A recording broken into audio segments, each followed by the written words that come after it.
যে গাছগুলো দেখছেন মিষ্টি কুমড়া ও ক্ষীরাই একসাথে চাষ। মূলত এরকম অবস্থায় গাছে নাইট্রোজেন প্রয়োজন প্রচুর।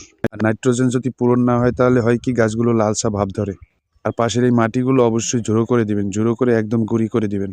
না হলে গাছে শিকড় বৃদ্ধি করতে পারে না, শিকড় বাড়েও না, কিছু না, গাছ একরকম থাকে। বড় হতে অনেক সময় নেয়, এই জন্য চারপাশটা সব মাটিগুলো গুঁড়ো করে দিবেন। আর হ্যাঁ, অবশ্যই গোবর সার দিবেন, চারপাশে গোবর সার দিবেন। আর পানি সেচ করার জন্য পানিগুলো পাশে দিবেন, গাছের গোড়ায় সরাসরি পানি ঢালবেন না। গাছের গোড়ায় পানি দিলে গাছগুলো হেলে পড়ে আর গাছের শক্তি দুর্বল হয়ে যায়। এরকম আরও ভিডিও পেতে অবশ্যই সাথে থাকবেন, সাবস্ক্রাইব করবেন। ধন্যবাদ। আসসালামু আলাইকুম। যে গাছগুলো দেখছেন মিষ্টি কুমড়া ও ক্ষীরাই একসাথে চাষ। মূলত এরকম অবস্থায় গাছে নাইট্রোজেন প্রয়োজন প্রচুর।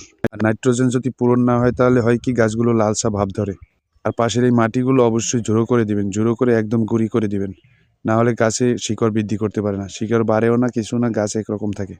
বড় হতে অনেক সময় নেয়, এই জন্য চারপাশটা সব মাটিগুলো গুঁড়ো করে দিবেন। আর হ্যাঁ, অবশ্যই গোবর সার দিবেন, চারপাশে গোবর সার দিবেন। আর পানি সেচ করার জন্য পানিগুলো পাশে দিবেন, গাছের গোড়ায় সরাসরি পানি ঢালবেন না।